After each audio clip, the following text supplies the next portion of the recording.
أعوذ بالله من الشيطان الرجيم. بسم الله الرحمن الرحيم. الحمد لله الذي قصرت عن رؤيته أبصار الناظرين وعجزت عن عته أوهام الواصفين. الصلاة والسلام والتحية والإكرام على النبي المؤيد والرسول المسدد المصطفى الأمجد المحمود الأحمد سيدنا ونبينا وشفيع ذنوبنا وطبيب نفوسنا أبي القاسم محمد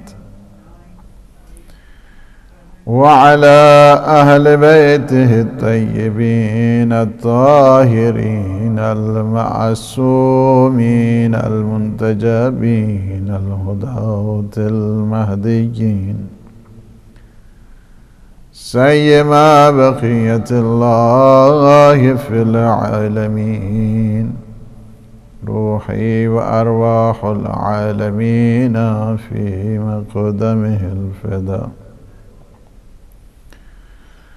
أما بعد، فقد قال الله سبحانه وتعالى في محكم الكتاب المبين.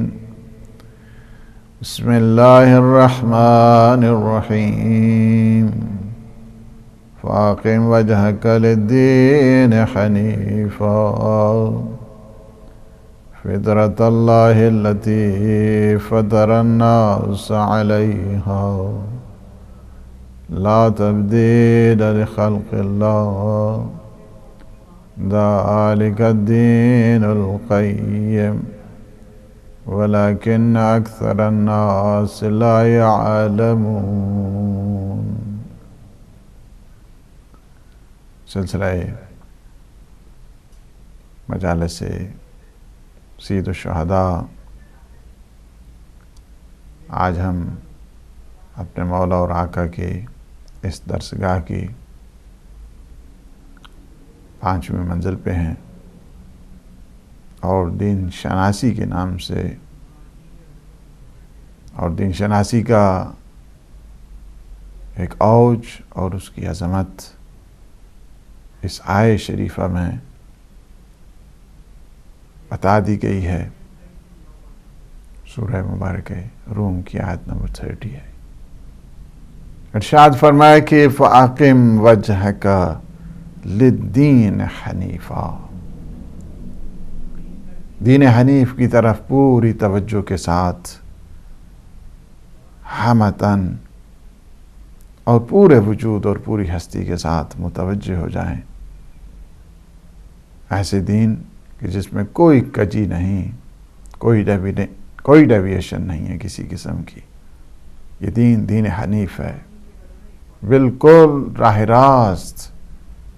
ایسا دین کہ جو ہمیشہ انسان کو توحید کی طرف لے کر جاتا ہے، یکتا پرستی کی طرف لے کر جاتا ہے. دین ابراہیمی، دین حنیف.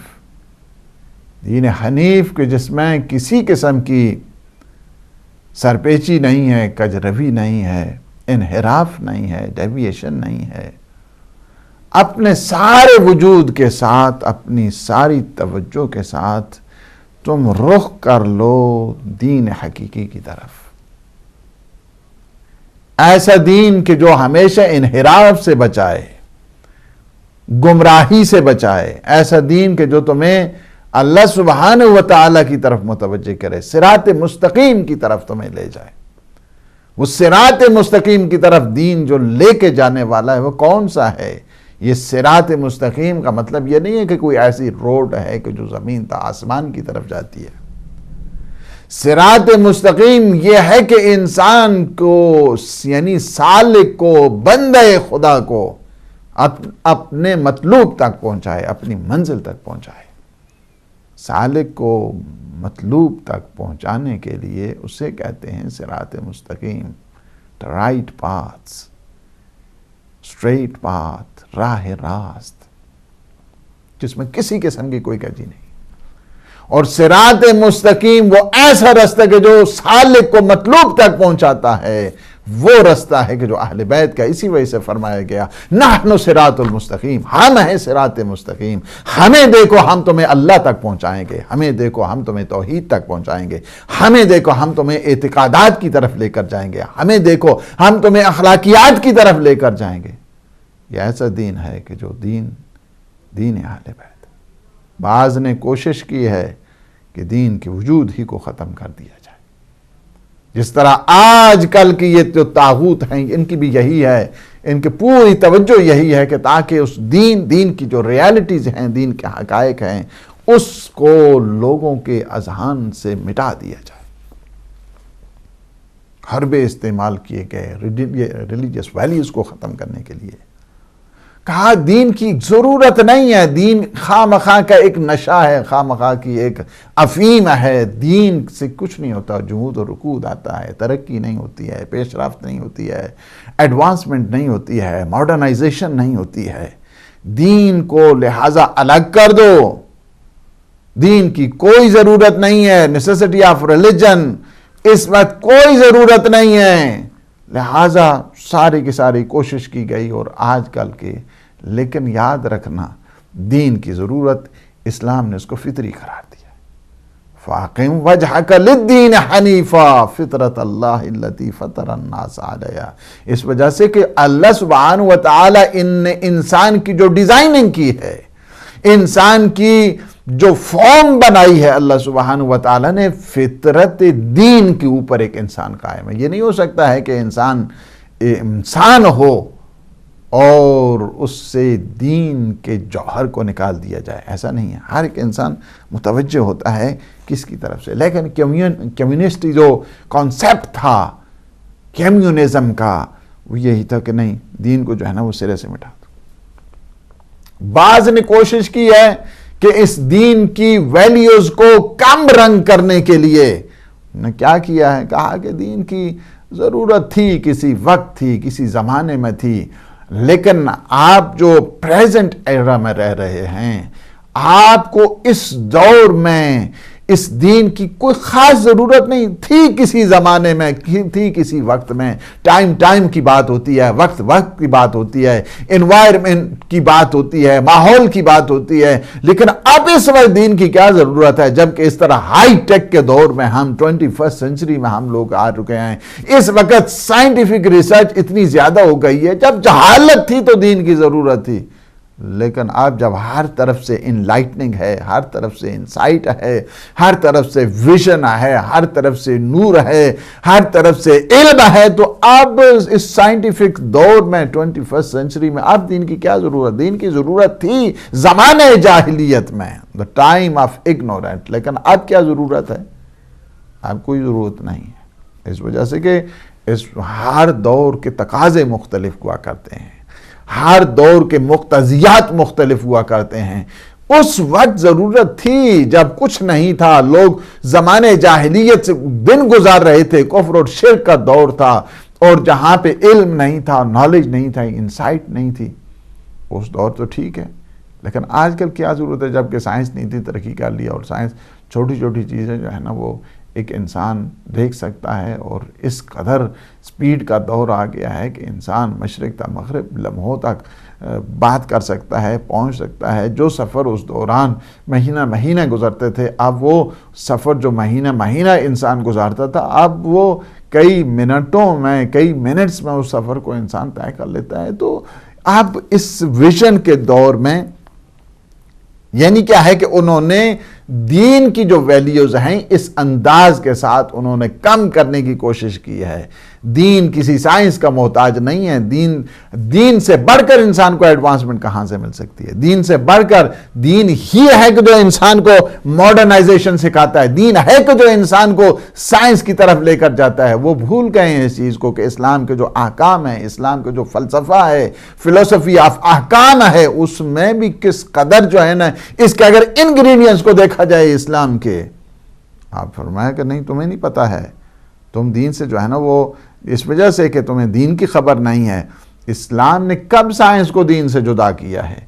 اسلام ہے کہ جو سائنس کو پروموٹ کرتا ہے. اسلام ہے کہ جس نے بتایا تم نے نماز پڑھنی ہے نا تو تم دیکھو ڈائریکشن کس طرف ہے, ڈائریکشن کو دیکھنا ہے. یعنی کیا ہے کہ جدید ترین تم اپنے وسائل استعمال کرو, یعنی جدید ترین وسائل کو استعمال کرنا, سائنٹیفک ریسرچ کرنا, جغرافیکل ریسرچ کرنا, سروے کرنا, قبلہ کس طرف ہے, کس طرف مجھے جو ہے نا وہ پروجیکشن آف کعبہ کس طرف ہے, مجھے کس طرف دیکھنا ہے. اسلام ہے کہ جس نے بتایا ہے, متوجہ کیا ہے کہ تم سائنس کی طرف جاؤ, تم نئی ریسرچ کی طرف جاؤ, تحقیق کیا کرو, تفتیش کیا کرو.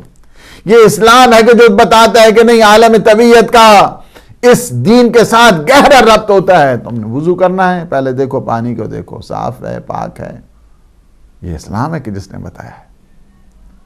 اگر اس کا رنگ, بو اور ذائقہ تبدیل ہو گیا ہے تو پتہ ہے کہ اس سے آپ وضو نہیں کر سکتے. یہ کہ اسلام ہے کہ جو اسلام نے اس چیز کو طرف متوجہ کیا کہ نہیں آپ ان جو جدید ترین جو علوم ہیں, یہ ہائی ٹیک کے ساتھ جس کا تعلق ہے, اسے آپ دین سے جدا نہیں کر سکتے. لیکن آپ اس کو دین بنا لیں اور یہ کہیں کہ اس کے علاوہ کسی اور حکم کی کوئی ضرورت نہیں, کسی اور کمانڈمنٹ کی کوئی ضرورت نہیں, تو وہ ٹھیک نہیں. وہ اس کا مطلب یعنی یہ ہے کہ تم جو دینی ویلیوز ہیں اس کو ختم کرنے کی ضرورت. تیسری بات جو ہے نا اور زیادہ, یعنی یہ اور زیادہ اس کو یعنی کم رنگ کرنے کے لیے, کلر لیس کرنے کے لیے بعض نے اور حربے استعمال کیے, اور طریقے استعمال کیے, اپنے آپ کو زیادہ ماڈرنائز بنانے کی کوشش کی. بعض نے کہا نہیں ضرورت ہے, ہر دور میں دین کی ضرورت ہے. ایسا نہیں ہے کہ کوئی ایسی چیز نہیں ہے کہ جہاں پہ دین کی ضرورت باقی نہ رہے. دین کی ضرورتیں ہر دور, نیسیسٹی آف ریلیجن ہر دور کی ضرورت ہے. ہر دور میں ایک انسان کو اصلاح عمل کی طرف جانے کی ضرورت ہے. ہر روز ایک انسان کو ایک قانون کی ضرورت ہے, ایک ڈسپلن کی ضرورت ہے. لہٰذا دین کے بغیر انسان زندہ کیسے رہ سکتا ہے؟ دین کے بغیر ایک انسان کامیابی کی طرف کیسے جا سکتا ہے؟ دین کی ضرورت ہے, لیکن دین کی ضرورت کو آپ ڈیفرینشیٹ کرنا پڑے گا. پرائمریلی ضرورت ہے یا اس کی سیکنڈری ضرورت ہے. آپ کو بنیادی طور پر یعنی مرکزیت دین کو حاصل ہے, اس کی کوئی ضرورت نہیں ہے. یہ ان کا نظریہ ہے. یعنی کیا ہے کہ آپ اگر پارٹ ٹائم بھی دیندار ہو گئے, آپ سنڈے آ گئے تو کافی ہو گیا. آپ نے شب جمعہ دعائے کمیل پڑھ لی تو کافی ہو گیا ہے دین. آپ نے جمعے کے دن نماز جمعہ پڑھ لیا تو کافی ہو گیا. بعض نے کہا نہیں ایک دفعہ عید پڑھ لی تو یہ کافی ہو گیا ہے. یہ کیا ہے؟ یہ بھی دینی ویلیوز کو ختم کرنے کا ایک حربہ ہے. یعنی اس انداز کے ساتھ پارٹ ٹائم ریلیجن بنا دیا ہے. نہیں, دین کو یعنی ضرورت ہے دین کی, لیکن ایسا نہیں ہے کہ آپ اس کو بنیادی ضرورت بنا دیں, ایک مرکزی ضرورت بنا دیں, بلکہ اس کی پوزیشن ہے لیکن ثانوی حیثیت کی ہے, سیکنڈری حیثیت کی ہے. پرائمریلی کوئی ضرورت نہیں ہے, پرائمری اس کی کوئی حیثیت نہیں ہے. یعنی اس کے اوریجن کو اس طرح ڈیمیج کیا گیا. یعنی اس کو یہ بتایا گیا کہ آپ کو دین کی ضرورت ہے لیکن دین کو مرکزی حیثیت حاصل نہیں ہے. اس سے کیا ہوتا ہے کہ وہ جو دینداری کی روح ہوتی ہے, جو ایسنس آف ریلیجن ہے, اس کو ختم کرنے کے لیے ایک نیا حربہ استعمال کیا گیا. ہاں جی, سنڈے کے دن جب چھٹی ہوگی اس ٹائم تم آ جانا, عبادت کر لینا, اس کے بعد 6 دن پھر خبر نہیں ہے. یعنی کیا ہے, مسجد میں آؤ تو اس کے بعد دین ہے, مسجد سے جاؤ تو پھر ٹھیک ہے جی, جس طرح باقی سارا چلتا ہے نظام اس طرح. یعنی اس کا مطلب یعنی یہ ہے کہ دین کو جو حیثیت حاصل ہے وہ بنیادی حیثیت نہیں ہے, فرعی حیثیت حاصل ہے. ایک اصلی حیثیت ہے وہ دین کو حاصل نہیں ہے. اور یہ بھی نظریہ کیا ہے, یہ بھی نظریہ دین کی اس اہمیت کو اور دین کے اس روح کو ختم کرنے کے لیے ایک کیا ہے کہ گریجولی اس کو ختم کرو دین کو. اللہ سبحانہ و تعالیٰ نے دین کی اہمیت کو بتایا کہ فَأَقِمْ وَجْهَكَ لِلدِّينِ حَنِيفًا فطرت اللہ التی فطر الناس علیہ. نہیں, آپ نے پورے وجود کے ساتھ, پوری ہستی کے ساتھ, پورے شعور کے ساتھ, پوری آگاہی کے ساتھ پورے علم کے ساتھ، پوری شناخت کے ساتھ آپ نے دین مقدس کی طرف آ کے رخ کرنا ہے۔ اس طرح نہیں ہے کہ پارٹ ٹائم بنا کے، اس طرح نہیں ہے کہ اس کی ضرورت کو ثانوی بنا کے، اس طرح نہیں ہے کہ اس کی ضرورت کو فرعی بنا کے، اس طرح نہیں ہے کہ دین کی ضرورت ہی نہیں ہے، اس طرح نہیں ہے کہ دین اس وقت کی ضرورت ہی آج کی ضرورت نہیں ہے۔ اسلام نے میسج دیا، ایٹرنل میسج ہے۔ اسلام نے میسج دیا، یونیورسل میسج ہے۔ اسلام نے میسج دیا، یہ آفاقی میسج ہے۔ اسلام نے میسج دیا، کہاں کبھی رہنے والا ہو، یہ تو ابھی شروع ہو گیا نا۔ ہاں جی، محرم آگے بس ایک ہی دن شہادت کا تھا، بس 10ویں کو ہو جائے، اس کے بعد کیا ضرورت ہے کہ 2 مہینے 8 دن جو ہے نا سوگواری میں رہیں۔ یہ کیا ہے؟ اور بعض نے کیا کہا، نہیں شہادت 10ویں کو ہوئی ہے، اس عشرے کی کیا ضرورت ہے؟ یہ بھی اسی پارٹ ٹائم ریلیجن کی بات کر رہے ہیں۔ اسے خبر ہی نہیں کہ خاندان تطہیر پہ کیا مصیبتیں گزری، اسے خبر ہی نہیں ہے کہ خاندان عصمت و طہارت پہ کیا کیا ہجوم ہوا ہے، اسے خبر ہی نہیں ہے کہ کیا اہل بیت پہ کن کن مصائب سے گزرے ہیں۔ اسے یہی ہے کہ اس نے کہا کہ نہیں، ساری چیزوں کے ایک طرف۔ یہ کیا ہے؟ یہ پارٹ ٹائم ریلیجن کی، یعنی آپ کی نگاہ میں کیا ہے کہ ضرورت دین کس حیثیت کی ہے؟ آپ کی نگاہ میں دین کی اہمیت کیا ہے؟ آپ کی نگاہ میں دین کی عظمت کیا ہے؟ پارٹ ٹائم ریلیجن کے طور پر ہے، یا ضرورت ہی نہیں ہے، یا ضرورت تھی، ایک ثانوی حیثیت ہے اس کی؟ یہ کیا ہے؟ یہ بھی ایک نظریہ ہے۔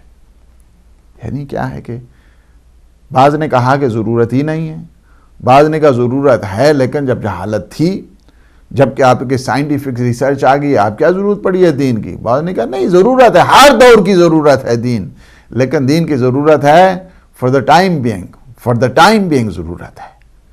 ایسا نہیں ہے کہ دین کے ہر ٹائم پر انسان اٹھے تو دین کی ضرورت، بیٹھے ہے تو دین کی ضرورت، اگر بازار میں جائے تو دین کی ضرورت، کالج میں جائے تو دین کی ضرورت، یونیورسٹی میں جائے تو دین کی ضرورت۔ چوتھا جو نظریہ ہے، چوتھا نظریہ کیا ہے کہ آپ کو دین کی ضرورت ہے۔ دین کی جو ضرورت ہے وہ پرائمری ضرورت ہے، فاؤنڈیشنل جو آپ کی نیسیسٹی ہے، اس انداز کے ساتھ ہے۔ دین کی آپ کی ضرورت کیا ہے؟ ثانوی حیثیت کے ساتھ نہیں ہے، اصل میں ضرورت دین کی ہے، دنیا کی حیثیت فرعی اعتبار کے ساتھ ہے، دین کی ضرورت اصلی اعتبار کے ساتھ ہے۔ اور یہی چیز ہے کہ جس کی طرف قرآن نے متوجہ کیا ہے، یہی چیز ہے کہ جس کی طرف اہل بیت نے متوجہ کیا ہے۔ فَأَقِمْ وَجْهَكَ لِلدِّينِ حَنِيفًا فطرت اللہ التي فطر الناس علیہا لا تبدیل لخلق اللہ ذالک دین القیم ولکن اکثر الناس لا یعلمون۔ یہ وہ ہے جس کی طرف آیت نے متوجہ کیا کہ دین کیا ہے، تم پارٹ ٹائم نہ سمجھنا، دین کی ضرورت ہمیشہ ہمیشہ سے ہے۔ دین کو کیا ہے کہ یہ نہ سمجھنا دین کی ضرورت نہیں ہے، یہ نہ سمجھنا کہ دین کی کسی ٹائم ضرورت تھی، اب اس وقت ضرورت نہیں ہے۔ نہیں، دین کی ضرورت ہر ٹائم پر ہے، دین کی ضرورت ہر دور میں ہے، دین کے تقاضے ہر وقت کے لیے ہیں، ہر زمان کے لیے ہے، ہر مکان کے لیے ہے۔ دین کی ضرورت کیا ہے کہ انسان کے ہر سیر و سلوک میں دین کی ضرورت ہے، اٹھے تو دین کی ضرورت ہے، بیٹھے تو دین کی ضرورت ہے، چلے تو دین کی ضرورت ہے، بازار میں جائے تو دین کی ضرورت ہے، کالج میں جائے تو دین کی ضرورت ہے، مال میں جائے تو دین کی ضرورت ہے، ڈاؤن ٹاؤن میں جائے تو دین کی ضرورت ہے، مرکز میں جائے تو دین کی ضرورت ہے۔ ایسا نہیں ہے کہ ہاں جی دین کی ایک ٹائم ضرورت ہے تو باقی ضرورت نہیں، ایسا نہیں ہے، بلکہ تمام وجود کے ساتھ دیندار ہونا ہے، تمام ہستی کے ساتھ دینی اقدار کی طرف لے کر جانا ہے۔ یہ جو نظریہ، یہی اہل بیت علیہ السلام کا نظریہ ہے کہ تمہیں کیا ہے، ہر لحاظ کے ساتھ دین کی طرف۔ دنیا میں اگر تمہیں نقصان ہوتا ہے تو تمہیں اتنی پریشانی کی کوئی ضرورت نہیں، تمہارے دین پہ نقصان ہو جائے یہ بہت بڑی مصیبت ہے۔ اس وجہ سے معصومین علیہ السلام نے متوجہ کیا، اصل میں مصیبت انسان کو جو آیا کرتی ہے، انسان کے لیے ٹربلز ہیں، انسان کے لیے ڈیفیکلٹیز ہیں، سب سے بڑی مصیبت انسان کو جو حاصل ہوتی ہے وہ دین کے سلسلے میں۔ دنیا میں ایک انسان ملینئر تھا، ٹریلینئر تھا، اس میں نقصان ہو گیا، دین اس کا محفوظ ہے، تو اس کا مطلب نقصان نہیں ہوا ہے۔ آپ کو وہ نقصان، اصل میں نقصان یہ ہوتا ہے کہ انسان دیندار تھا، بے دین ہو گیا ہے۔ اصل میں نقصان یہ ہے کہ انسان کی مال تھا لیکن اس نے واجبات کو انجام نہیں دے، یہ بہت بڑا نقصان ہے۔ اس نے نہ خمس دیکھا، نہ زکوٰۃ دیکھی، نہ انفاق دیکھا، نہ ایثار دیکھا، نہ قربانی دیکھی، کچھ نہیں دیکھا۔ یہ نقصان ہے انسان کے لیے، اس وجہ سے کہ دین سے دینی نقصان ہمیشہ ہمیشہ رہنے والا ہے۔ ایک پوری دعا ہے، اگر آپ دیکھنا چاہتے ہیں صحیفہ سجادیہ میں، مولا فرماتے ہیں کہ یہ جو وقتی نقصان ہے پروردگار، مجھ سے اگر وقتی نقصان ہوتا ہے تو ہو جائے، لیکن میرا جو دین ہے، میری آخرت ہے، اس میں نقصان نہیں ہونا چاہیے۔ اس وجہ سے کہ دنیاوی جتنا نقصان ہے یہ وقتی ہوا کرتا ہے، دین کے سلسلے میں جو نقصان ہے وہ رہنے والا نقصان ہوا کرتا ہے۔ فرمایا کہ اگر پروردگار تو چاہتا ہے کہ نقصان ہی ہو میرا، تو نقصان وہ ہے کہ جو وقتی ہے، جو فنا ہونے والا ہے، نہ وہ نقصان کے جو ابدی ہے، رہنے والا ہے۔ دینی نقصان رہنے والا ہوا کرتا ہے۔ اس وجہ سے انسان کو جتنی بھی تعلیم کی طرف جانا پڑے، ایجوکیشن کی طرف جانا پڑے، انسان جائے۔ اسلام نے سکھایا ہے کہ تم جاؤ سائنٹسٹ بنو، تم جاؤ جا کے تم علم حاصل کرو، تمہیں ڈاکٹر بننا چاہیے، تمہیں انجینئر بننا چاہیے، تم زندگی کے ہر شعبے میں جائے۔ وَأَعِدُّوا لَهُم مَّا اسْتَطَعْتُم مِّن قُوَّةٍ، یعنی أَعِدُّوا لَهُم مَّا اسْتَطَعْتُم مِّن قُوَّةٍ فقط عسکری اعتبار کے ساتھ نہیں ہے، فقط دفاعی لحاظ کے ساتھ نہیں ہے، بلکہ تمہیں ہر فیلڈ میں جانا ہے، تمہیں ہر شعبے میں جانا ہے، تمہیں ہر شؤون زندگی میں جانا ہے۔ اس لیے کہ تم اہل بیت کے ماننے والے ہو، تمہیں ہر جگہ پہ بتانا ہے کہ میں علی کا ماننے والا ہوں، میں نبی کا ماننے والا ہوں، میں رسول خدا کا ماننے والا ہوں، میں مرتضیٰ کا ماننے والا ہوں، میں ان معصومین کا ماننے والا ہوں۔ مجھے ہر فیلڈ میں آگے جانا ہے۔ وَأَعِدُّوا لَهُم مَّا اسْتَطَعْتُم مِّن قُوَّةٍ، ہر فیلڈ میں۔ لیکن کیا ہے؟ اس فیلڈ کے ساتھ آگے بڑھنا ہے۔ ڈاکٹر بننا ہے، دیندار، انجینئر بننا ہے، دیندار، سائنٹسٹ بننا ہے، دیندار، زندگی کے جس شعبے میں بھی جانا ہے، دین کو ہمیشہ پرائمری حیثیت دینا ہے، پرائمری حیثیت دینا ہے، بنیادی حیثیت دینا ہے، مرکزی حیثیت دینا ہے۔ یعنی دین کو اسی طرح شمار کر دیا جائے، ہاں جی ٹھیک ہے، وقتی طور پر نہیں، مؤقت طور پر نہیں، بلکہ کیا ہے؟ ہمیشہ ہمیشہ کے لیے دین کی طرف رہنا ہے۔ بہت زیادہ اچھا ہے، بہت اچھا ہے، جوان جائیں، یونیورسٹی میں جائیں، ہر شعبے میں جائیں، لیکن اس بات کو یاد رکھنا، اور والدین کی یہ ذمہ داریاں بنتی ہیں کہ اپنی اولاد کے سلسلے میں، اس کے دین کے سلسلے میں کبھی غفلت نہ رکھنا، کبھی اسے اس لحاظ کے ساتھ ڈھیل نہیں ہونی چاہیے دین کے اعتبار سے۔ نہیں، دین تمہاری اساس ہے، دین تمہاری میراث ہے، دین سے ہی آگے۔ اور سید الشہداء امام حسین علیہ السلام نے اتنی عظیم جو قربانیاں دی ہیں، یہ اسی بنیاد کے اوپر ہیں کہ تم دین کی حیثیت کو سمجھو، دین کے شرف کو سمجھو، دین کی ڈگنیٹی کو سمجھو، دین کی عظمت کو تم سمجھو۔ یعنی دین کی وہ اہمیت اور افضلیت اور عظمت اور جلالت ہے کہ گھر بار چھوڑا جا سکتا ہے، بچوں کو قربان کیا جا سکتا ہے، پردے داروں کے پردے جس طرح بھی ہے، لیکن دین کا جو علم ہے ہمیشہ سرفراز رہنا چاہیے۔ اس بنیاد کے اوپر انسان ایک بڑے بڑے عہدے پہ اوپر چلے جائے، ماشاءاللہ بڑا کر لے، پی ایچ ڈی جو ہے نا 2-3 کر لے، 10-12 کر لے، اور اس کے بعد اسے پتہ ہی نہیں ہے کہ وضو کس طرح کرنا ہے، غسل کس طرح پڑھنا ہے، سورہ انا انزلنا کی خبر نہیں ہے، آیت الکرسی کی خبر نہیں ہے، اور کل والدین اس پہ جا کے توقع رکھ کے بیٹھ جائیں، ہاں جی ماشاءاللہ یہ ہماری نماز وحشت پڑھے گا۔ اسے نماز وحشت پڑھے گا تو نہیں، لیکن اسے نماز پڑھتے ہوئے وحشت ضرور آئے گی، اس وجہ سے خبر ہی نہیں ہے، دین کی خبر نہیں ہے، وضو کی خبر نہیں، غسل کی خبر نہیں، احکام کی خبر نہیں، شریعت کی خبر نہیں، عقائد کی خبر نہیں، فروعات کی خبر نہیں۔ تو انسان جتنے بھی بڑے عہدے پر پہنچ جائے، جتنا بھی بڑا اس کے پاس علم آ جائے، اسے یہ نہیں کہا جا سکتا ہے کہ ہاں جی ماشاءاللہ یہ دیندار جو ہے نا وہ سائنٹسٹ ہے، دیندار ڈاکٹر ہے، دیندار جو ہے نا لہٰذا اس طرف انسان کی زیادہ سے زیادہ جو توجہ ہے وہ اس بات پہ ہونی چاہیے، کیونکہ اولاد ایک بہت بڑا خزانہ ہے اللہ سبحانہ و تعالیٰ کی طرف سے، اور بہت بڑی امانت ہے۔ والدین کو چاہیے کہ انہیں ڈائریکشن دیں، والدین کو چاہیے کہ انہیں جہت دیں، والدین کو چاہیے کہ انہیں ایک ایسی سمت دیں تاکہ وہ صحیح معنوں میں پیرو اہل بیت علیہ السلام اور بالخصوص سید الشہداء علیہ السلام کی اس عظیم تحریک میں شامل ہو جائیں، اس عظیم انقلاب میں شامل ہو جائیں، اس عظیم مشن میں شامل ہو جائیں۔ اس وجہ سے کہ اولاد سے بڑھ کر کوئی بڑی نعمت نہیں ہے۔ افضل المیراث پیغمبر اسلام صلی اللہ علیہ وآلہ وسلم نے فرمایا، افضل المیراث الولد الصالح، یعنی سب سے بہترین، دا بیسٹ انہیریٹنس جس کو پیغمبر اسلام صلی اللہ علیہ وآلہ وسلم نے فرما دیا ہے کہ تمہاری بہترین جو میراث ہے، سرمایہ ہے، تمہارا ترکہ ہے، وہ یہ ہے کہ تمہاری اچھی اولاد۔ افضل المیراث کہہ دیا ہے۔ افضل المیراث سے یعنی یہ ہے کہ تمہارے پاس بینک بیلنس ہے، بینک بیلنس سے اسلام نے منع نہیں کیا، تمہارے پاس جائیداد ہے، اسلام سے اسے منع نہیں کیا، مصرف کے بارے میں بات کی ہے، تم کہاں پہ اس کو یوٹیلائز کر رہے ہو اس کی بات کی ہے اسلام نے، یہ نہیں ہے لیکن سب سے چیزیں تمہارے پاس سب کچھ ہو جائے، لیکن یاد رکھنا والدین کے لیے یہ بات بتا دی ہے کہ اولاد کی تربیت کے سلسلے میں، ان کی تعلیم کے سلسلے میں، ان کے دین کے سلسلے میں کسی چیز کا کوئی کمپرومائز نہیں ہو سکتا۔ معصومین علیہ السلام نے کیا خوبصورت جو ہے نا وہ جملہ ہے امام جعفر صادق علیہ السلام کا، الحمدللہ الذی لم یجعل مصیبتی فی دینی، یعنی کیا ہے کہ اہل بیت علیہ السلام میں بڑی بڑی مصیبتیں ہیں، بڑی بڑی ٹربلز آئیں، بڑی بڑی ڈیفیکلٹیز آئیں، بڑے بڑے ٹیسٹ ہوئے، بڑے بڑے ٹرائلز ہوئے، لیکن شکر کرتے ہیں، فرماتے ہیں پروردگار تیرا شکر ہے کہ تو نے دین میں ہمارے لیے کوئی مصیبت نہیں رکھی ہے۔ دینی مصیبت سب سے بڑی مصیبت ہوا کرتی، باقی جتنی مصیبتیں ہیں وہ وقتی طور پہ ہیں، ٹیمپریری ہیں، انسان کے لیے موقت ہوا کرتی ہیں، مصیبتیں آتی ہیں ٹل جاتی ہیں، لیکن جو دینی مصیبت ہوا کرتی ہے یہ بڑی خطرناک ہے، یہ بڑی المناک ہے۔ پروردگار تیرا شکر ہے کہ تو نے مجھے کیا کیا، ہمیں دین کے سلسلے میں ہماری مصیبت نہیں رکھی۔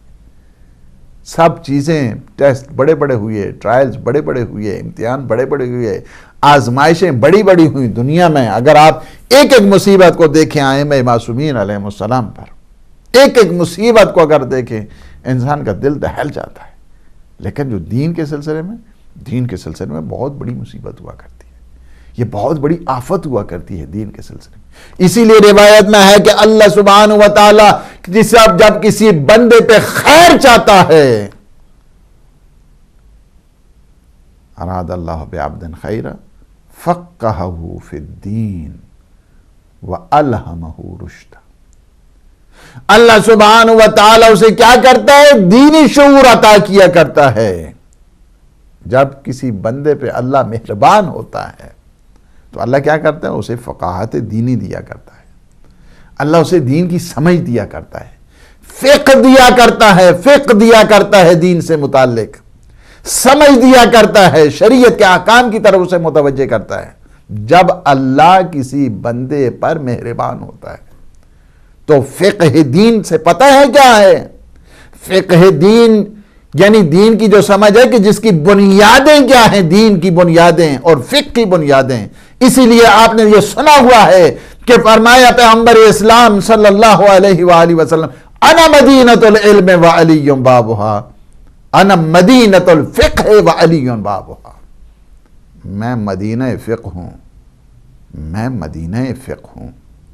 اور دوسری روایت میں انا دار الفقہ وعلی بابہا، میں فقہ کا شہر ہوں، میں فقہ کا گھر ہوں اور اس کا دروازہ علی ابن ابی طالب ہے۔ یعنی کیا ہے، اللہ اسے متوجہ کر دیتا ہے نبی کی طرف، اللہ اسے متوجہ کر دیتا ہے علی کی طرف، اللہ اسے متوجہ کر دیتا ہے اہل بیت کی طرف، اللہ اسے متوجہ کر دیتا ہے محرم کی طرف، اللہ اسے متوجہ کر دیتا ہے سید الشہداء کی طرف۔ اسی وجہ سے ہے کہ اللہ جب کسی بندے پہ اپنا خیر چاہتا ہے تو اس کے دل میں محبت حسین کو جاگزیں کر دیتا ہے۔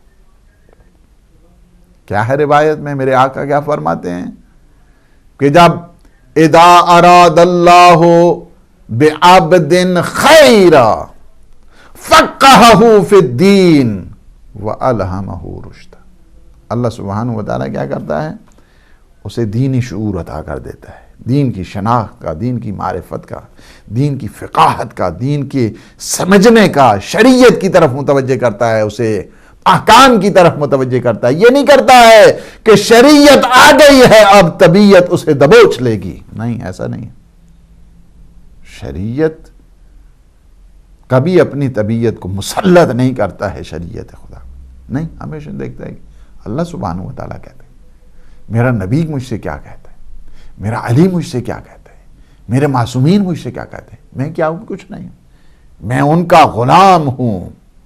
یعنی غلام، اچھا غلام وہی ہوا کرتا ہے جو اپنے مولا اور آقا کے حکم کی انتظار میں رہا کرتا ہے.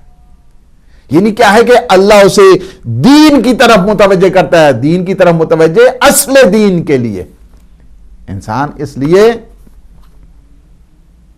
کہ جب دین کی طرف متوجہ ہوتا ہے نا تو جو اہل دین ہیں، دین ویسے کوئی کہاں سے لینا ہے، اس نے دین وہاں سے لینا ہے. دین کا مرکز اہل بیت اطہار ہے. جس طرح علم کا مرکز ہے، اسی طرح فقہ کا مرکز ہے، اسی طرح شریعت کا مرکز ہے، اسی طرح احکام کا مرکز ہے. اور یہی ہے کہ وَأَلْهَمَهُ رُشْدًا، اور اللہ اسے رشد کی طرف، سیدھے رستے کی طرف، دین حنیف کی طرف، دین مبین کی طرف، صراط مستقیم کی طرف اللہ اسے الہام شروع کر دیتا ہے، انسپائر کرتا ہے اللہ سبحانہ وتعالیٰ سے. اور یہی چیز ہے انسپائریشن کی طرف جب ایک انسان آتا ہے اور جسے اللہ الہام کرے. آپ نے نہیں دیکھا قرآن کی آیات، قرآن میں اللہ سبحانہ وتعالیٰ نے نہیں فرمایا وَاتَّقُوا اللَّهَ يُعَلِّمُكُمُ اللَّهُ، تم تقوی الہی کو اختیار کرو، اللہ تمہیں ایجوکیٹ کرے گا، اللہ تمہیں پڑھائے گا، اللہ تمہیں تعلیم دے گا. تم اللہ کی درسگاہ سے پڑھو گے، تم کیا کرو؟ تقوی الہی اختیار کرو. جب انسان جاتا ہے اللہ سبحانہ وتعالیٰ کی طرف، واجبات کو انجام دیتا ہے، محرمات سے اپنے آپ کو بچاتا ہے. فرمایا کہ جب اللہ کسی بندے پہ چاہتا ہے کہ وہ خیر کرے، یعنی کیا ہے، جب اللہ خیر چاہتا ہے کسی بندے کے لیے تو اسے توحید کی طرف موڑ دیتا ہے، اسے رسالت کی طرف لے کر جاتا ہے، اسے ولایت علی ابن ابی طالب کی طرف لے کر جاتا ہے.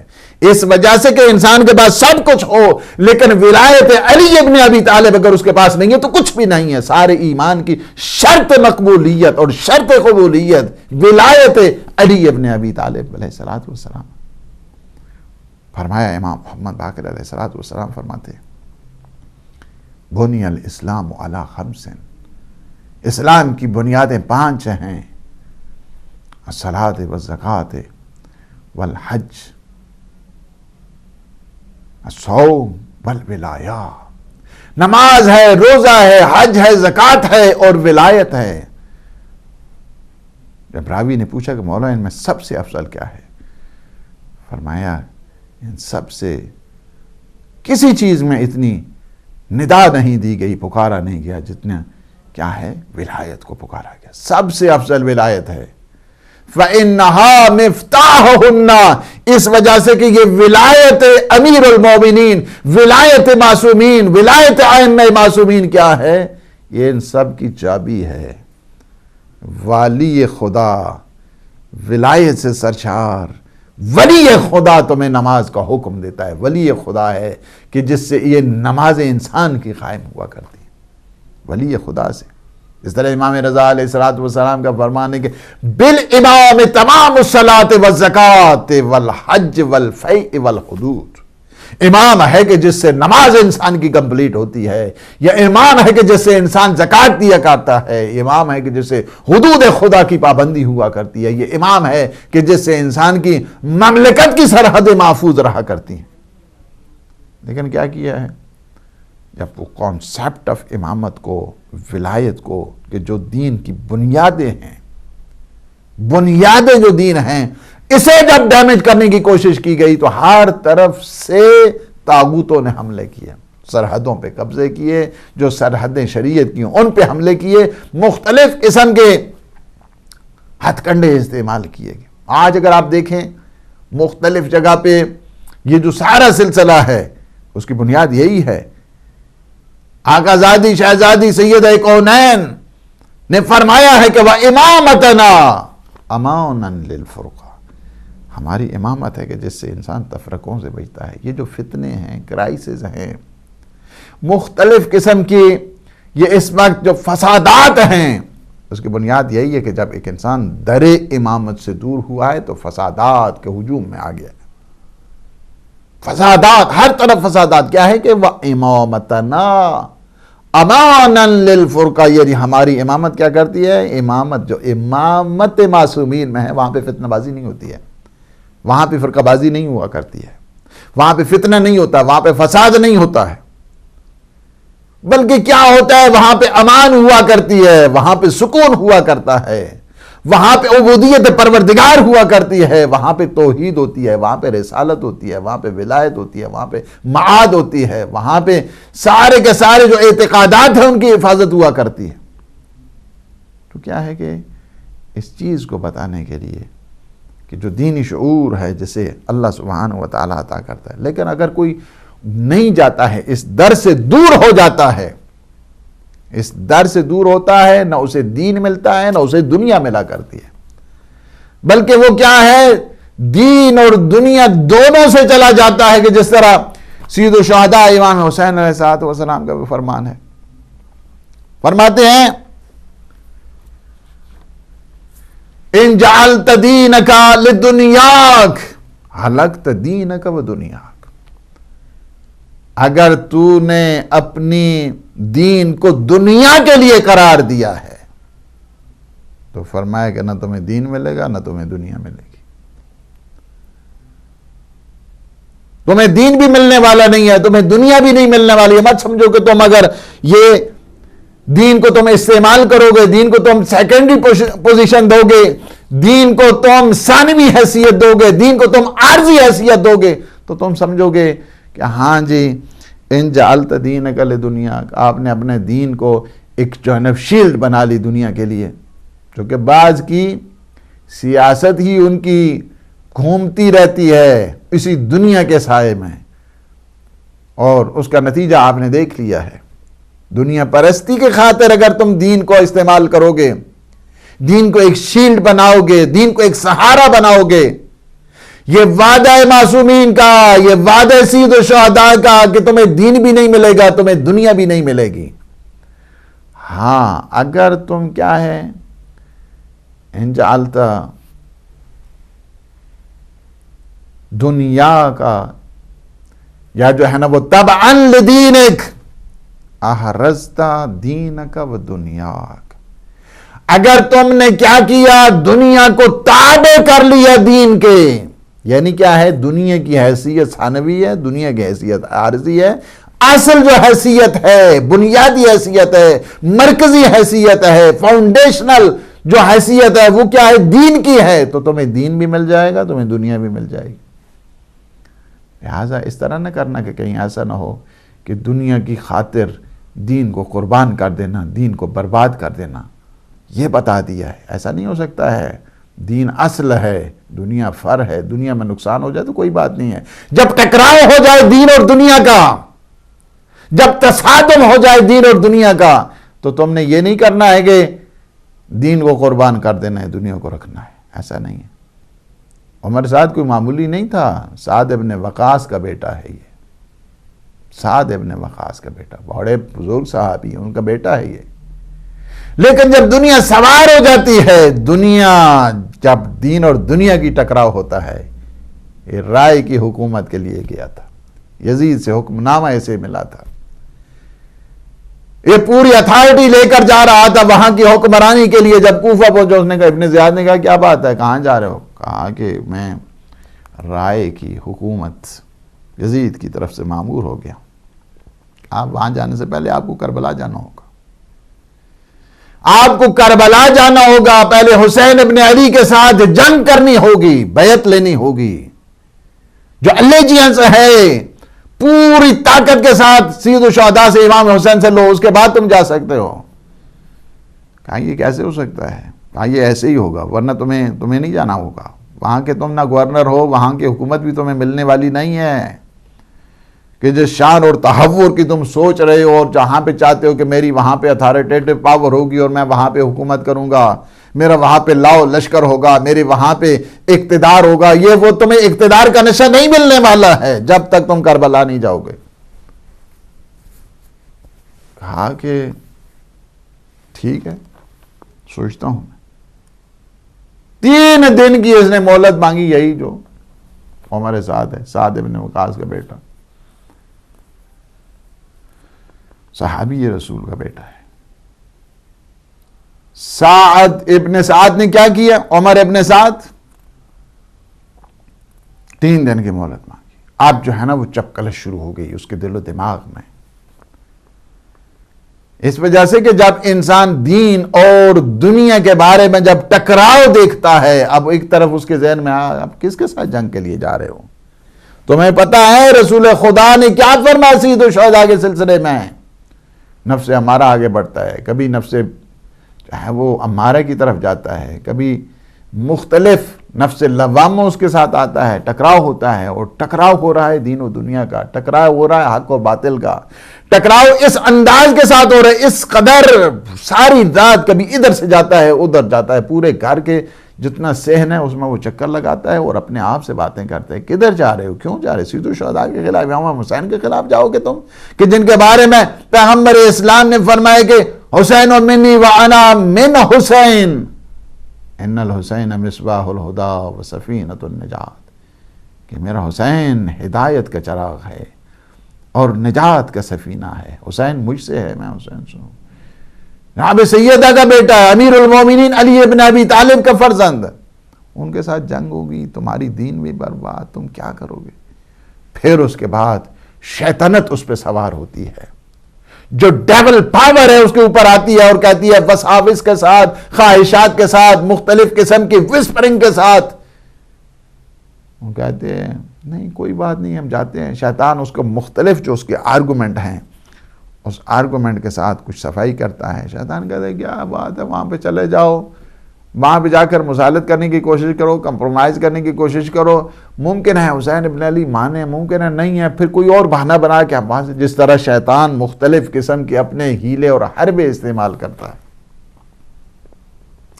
مختلف قسم کے اس نے ہیلے اور حربے، بالآخر جب یہ حق اور باطل کی جو چپکلش اور ٹکراؤ تھا اس کے دل و دماغ کے اوپر، اس بات نے، شیطانی خواہشات نے اس کے اوپر غلبہ کر لیا۔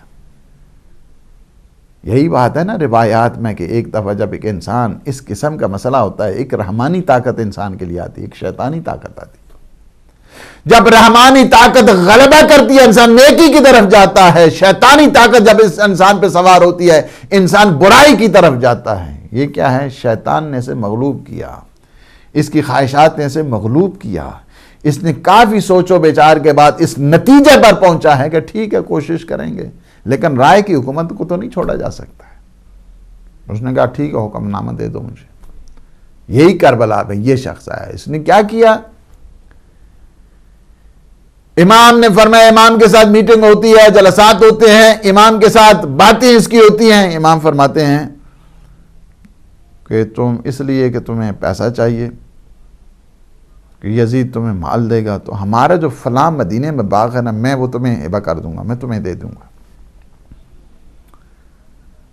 کہا کہ پھر تمہیں اتنا پیسہ چاہیے، میں تمہیں اتنا پیسہ دے دوں گا۔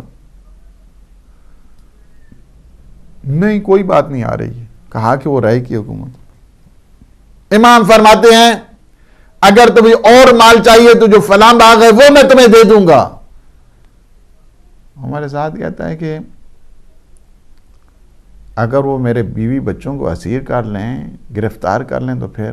اس کے بعد امام نے فرمایا اچھا تمہیں اپنے بیوی بچوں کا تو خیال ہے، زہرا بھی کی بیٹیوں کا تجھے کوئی خیال نہیں ہے۔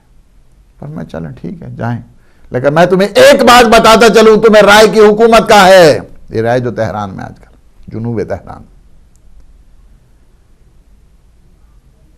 تمہیں رائے کی حکومت کا خیال ہے۔ یہ فرمایا، مولا نے فرمایا کہ جو دنیا کی خاطر دین کو بیچتا ہے، اللہ اسے اس دنیا میں ذلیل کرتا ہے، اسے نہ دین ملتا ہے، اسے نہ دنیا ملتی ہے۔ یاد رکھنا تم رائے کی جو حکومت کہہ رہے ہو اس کے گندم کا ایک دانہ بھی نہیں کھا پاؤ گے۔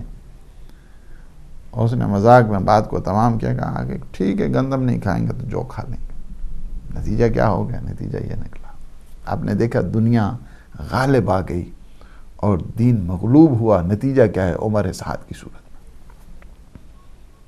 لیکن جو دنیا کو ٹھکرا کر دین کی طرف آنے والے ہیں، ان کے پاس گورنری بھی ہے، ان کے پاس جنرلی بھی ہے، ان کے پاس 1000 سے زیادہ کی کمانڈمنٹ بھی ہے اس کے اندر، لیکن اس کے باوجود تڑپ رہا ہے،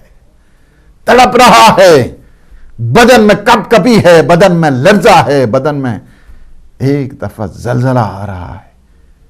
راوی کہتا ہے کہ ہور اگر مجھ سے پوچھا جاتا کہ کوفہ میں سب سے زیادہ بہادر کون ہے تو میں تیرا نام لیتا.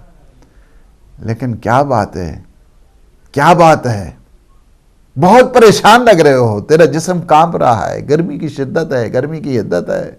میں ابھی اپنے گھوڑے کو پانی پلا کے آیا، لیکن پتہ یہی چلا کہ پیاسے کا پیاسا ہے. ایک دفعہ ہور کا رخ خیام حسینی کی طرف ہوا کہ جہاں پہ ہر طرف سے آواز آ رہی تھی اللہ تش اللہ تش اللہ تش کی آواز.